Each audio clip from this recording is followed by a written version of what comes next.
Perkenalkan, nama saya Reza Oktavia, peserta Latsar CPNS tahun 2025, angkatan ke-10. UPTD RSUD kelas D Pratama Sendawar adalah rumah sakit milik pemerintah Kabupaten Kutai Barat yang berlokasi di Kampung Linggang Bigung, Kutai Barat, Kalimantan Timur. Di sini tempat saya bekerja sebagai CPNS perawat ahli pertama.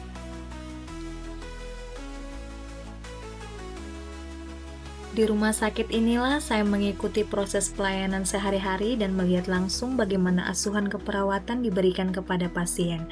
Pada masa pelaksanaan habituasi, saya mengidentifikasi isu terkait belum tertibnya pendokumentasian asuhan keperawatan yang belum terstandar dan belum mengacu sepenuhnya pada SDKI, SIKI, dan SLKI yang sudah ditetapkan oleh PPNI.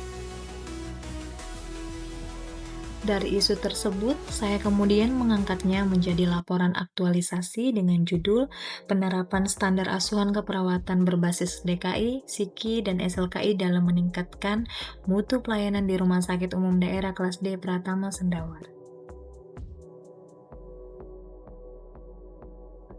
Pada laporan aktualisasi ini, saya melaksanakan 5 kegiatan. Melalui 5 kegiatan ini, saya berusaha menerapkan nilai ASN berakhlak secara nyata, sehingga aktualisasi yang saya jalankan bukan hanya memenuhi kewajiban pelatihan, tetapi juga memberi dampak bagi peningkatan kualitas dokumentasi dan pelayanan keperawatan di rumah sakit.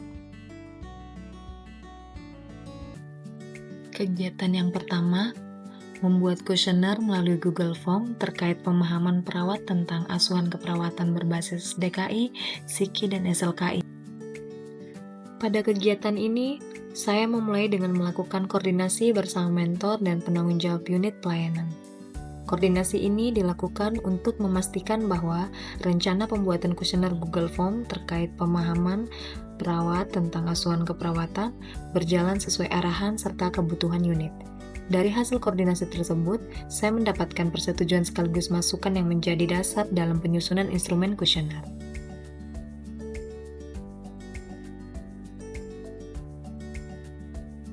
Pada tahap selanjutnya, saya mulai menyusun instrumen observasi berupa kuesioner.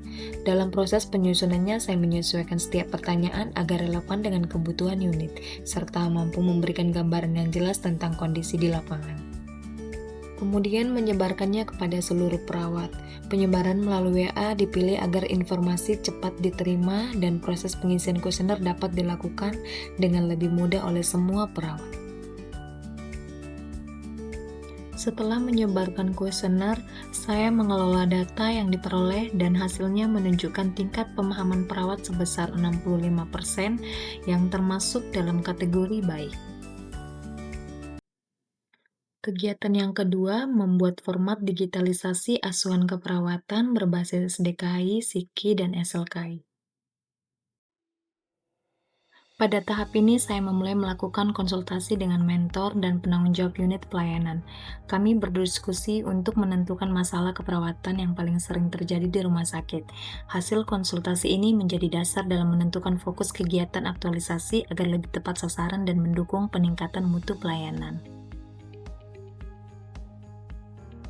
Setelah mendapat masukan, saya mendesain format asuhan keperawatan berbasis DKI, SIKI, dan SLKI dalam bentuk Word dan PDF. Saya juga membuat link tree agar mudah diakses oleh perawat dan menampilkannya pada deskripsi grup WhatsApp unit pelayanan. Kegiatan 3, membuat desain checklist atau reminder harian. Pada kegiatan ini, saya awali dengan berkoordinasi bersama mentor dan penanggung jawab unit pelayanan untuk membahas rencana pembuatan checklist harian yang sesuai kebutuhan di lapangan. Saya juga mengajukan ide format checklist yang diharapkan dapat membantu perawat dalam memastikan kelengkapan dokumentasi asuhan keperawatan setiap hari.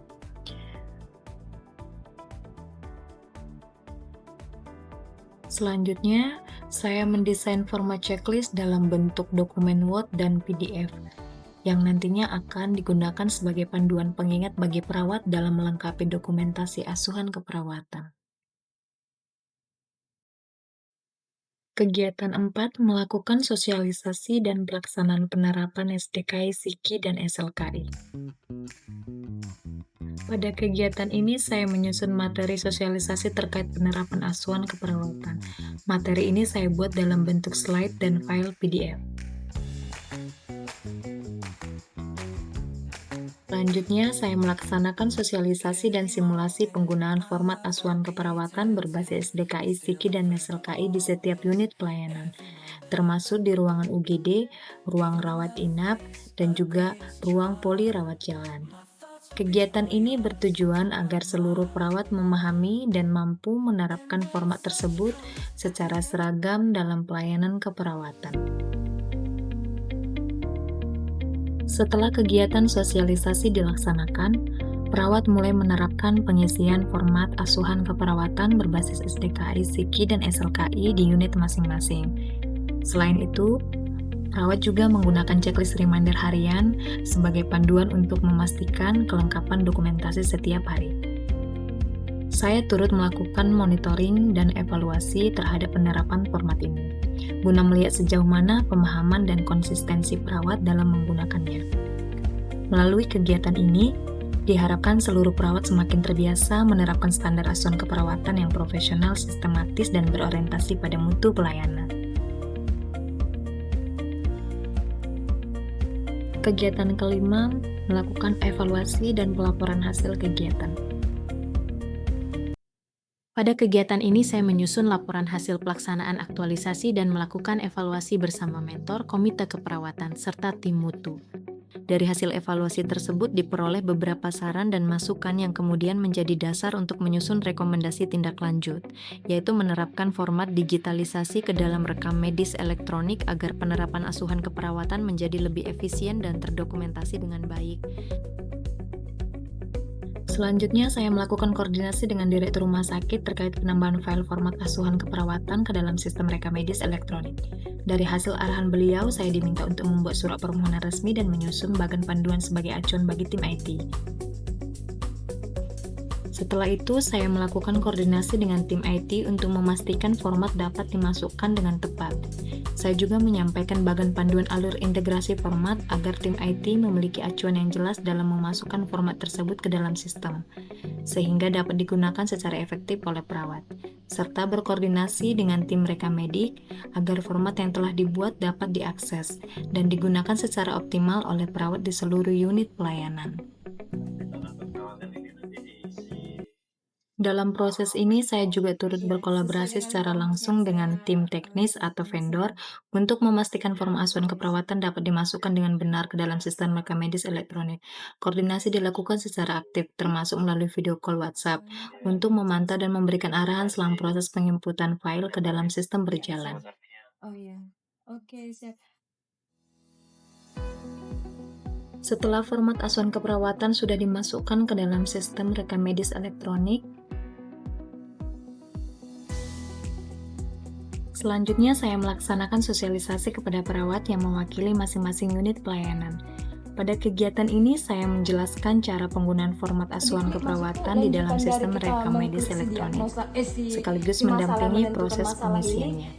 Sosialisasi ini bertujuan agar setiap perwakilan dapat memahami alur penggunaan format dan meneruskan pemahaman tersebut di unit masing-masing. Penyebabnya kita samakan sesuai dengan pengkajian yang awal itu. Setelah dilakukan sosialisasi, perawat di lapangan mulai menerapkan asuhan keperawatan dalam sistem digitalisasi melalui rekam medis elektronik. Kedepan, saya berharap digitalisasi format ini dapat terus dikembangkan dan digunakan secara berkelanjutan, sehingga menjadi bagian dari komitmen bersama dalam meningkatkan kualitas pelayanan keperawatan. Semoga rangkaian kegiatan aktualisasi yang telah saya laksanakan ini dapat memberikan manfaat nyata bagi rumah sakit dan menjadi wujud nyata penerapan nilai ASN berhalak dalam bekerja, melayani, dan memberikan kontribusi terbaik bagi pelayanan kesehatan. Pada bagian akhir, saya menampilkan hasil evaluasi kuesioner yang menunjukkan capaian 99%. Pada kategori sangat baik. Semoga capaian ini menjadi motivasi untuk terus meningkatkan kualitas pelayanan di rumah sakit. Demikianlah rangkaian presentasi ini. Dengan berpegang pada nilai ASN berhalak, saya berharap hasil aktualisasi ini memberi manfaat bagi peningkatan mutu layanan. Terima kasih atas perhatian dan dukungan.